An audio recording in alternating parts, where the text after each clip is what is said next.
बिस्मिल्लाहिर्रहमानिर्रहीम, अस्सलाम वालेकुम।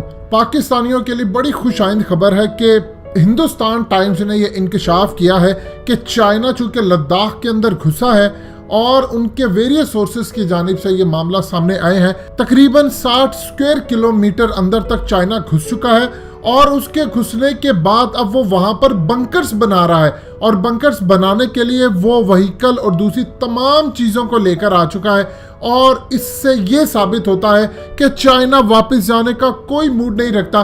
चाइना के जो प्रेसिडेंट ने कहा है कि अपनी फौज को कि आप तैयारी करें जंग की, और जंग के लिए किसी भी वक्त आपको कॉल दी जाएगी।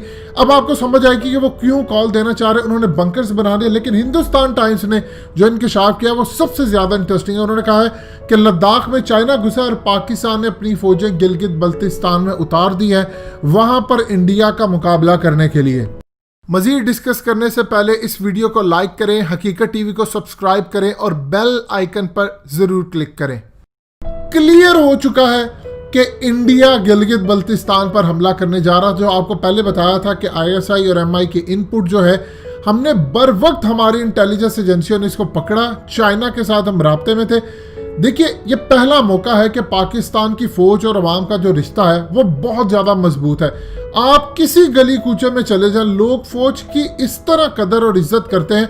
ये पूरी दुनिया में सबसे ज़्यादा हाईएस्ट परसेंटेज है पाकिस्तानियों की। और ISI से तो आप जानते हैं इश्क कितना है सबको।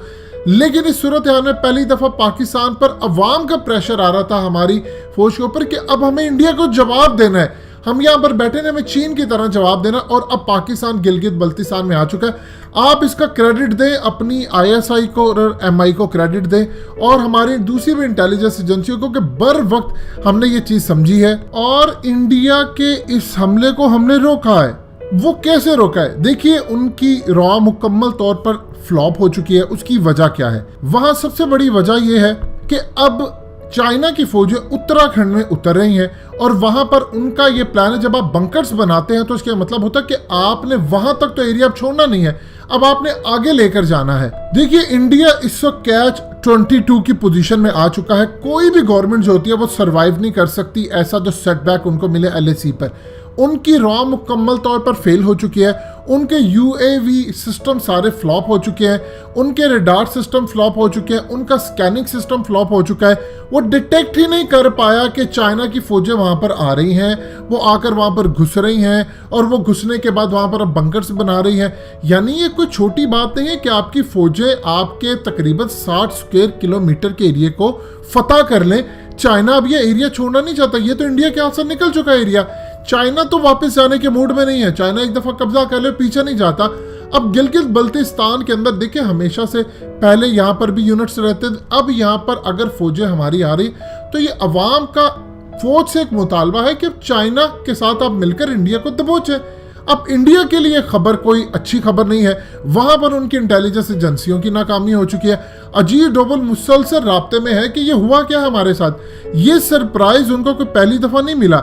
ये सरप्राइज उनको 1999 में भी मिला, उसके बाद उनको 1962 में मिलता है और 1965 में भी उनको ऐसे सरप्राइज मिले हैं। देखिए, चाइना की इस जंग का जो सबसे बड़ा बेनिफिशियरी है वो अमेरिका है। अमेरिका को ये प्रॉब्लम थी कि चाइना की मईशत को रोके। कोरोना आ गया, उसके बाद जो सबसे बड़ी उनको चीज़ चाहिए थी कि ऐसा कुछ दुनिया में हो कि इससे इनकी मईशत एक्सपोर्ट रुक जाए। वो क्या हो सकता है? जंग। अब चाइना की अगर जंग हो रही हो तो ना पूरी दुनिया में उसकी एक्सपोर्ट जाएगी, ना माल पहुंचेगा, उसकी इकोनॉमी बुरी तरह गिरेगी।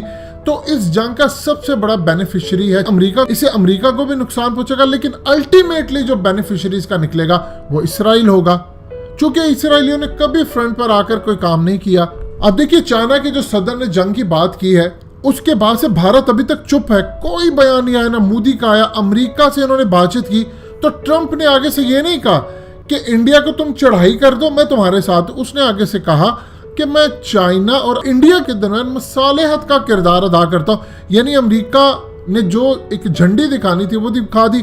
अब मोदी की ट्रंप के साथ वो जप्पियाँ, वो हाउडी मोडी, वो यहाँ पर आना, वो सब कुछ गले लगना, वो ये करना, वो सब कुछ दबरदूस हो चुका है। उसकी रीज़न क्या है? मोदी को ये चीज समझ आ गई कि हमारे साथ हाथ हुआ है और हम तो चाइना से अकेले नहीं लड़ सके। अब गिलगित बल्तिस्तान में अगर पाकिस्तान की फौज आ रही है, उनकी आईएसआई की पूरी कामयाबी है, उनकी एमआई की पूरी कामयाबी है, हमारी रॉ की पूरी तरह नाकामी है, तो इस सूरत हाल में हम तो यहाँ पर मामला तय नहीं करना। इसीलिए अभी तक उन्होंने कोई बयान नहीं दिया और सब उनसे पूछ रहे हैं कि आपने अभी तक बयान क्यों नहीं दिया। इंडिया में कैंपेन चल रही है कि उन्होंने कहा है कि हमने तो इनका दयामिर भाषा डैम नहीं छोड़ना था। चाइना ने फैसला किया है कि अब वो अगले मरहलों तक जाएगा। अब चाइना क्या करेगा?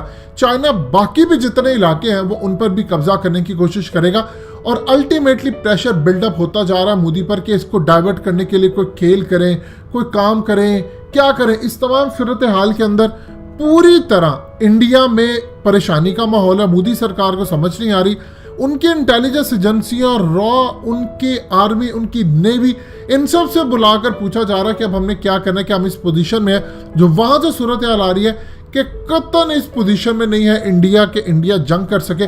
और इंडिया के एयर चीफ तो ऑलरेडी कह चुके हैं अगर पाकिस्तान साथ मिल गया चाइना के दोनों तरफ से आगे तो हम बिल्कुल ही ये जंग हार जाएंगे। यानी चाइना का इतना दबाव है और क्रेडिट तो चाइना को देना बनता कि उन्होंने मेहनत की, वो आगे निकले। 1.5 अरब के करीब उनकी आबादी है, 1.5 अरब के करीब इंडिया की आबादी है।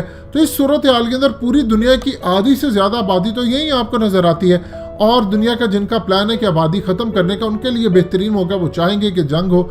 लेकिन इंडिया इस वक्त फंसा हुआ है। अब इंडिया के पास एक लास्ट सोल्यूशन बचता है कि वो डाइवर्ट करे सिचुएशन को। वो इसको करने के लिए कुछ भी करेगा। अब तो शायद उनको अगर अमित शाह को भी मरवाना पड़े तो वो मरवा देंगे, लेकिन इंडिया को अब सिचुएशन हर सूरत डाइवर्ट करनी ही करनी है। दोस्तों, हकीकत टीवी को सब्सक्राइब करना मत भूलिए, वीडियो को लाइक करें, शेयर करें और कमेंट सेक्शन में अपनी राय का इजहार जरूर करें।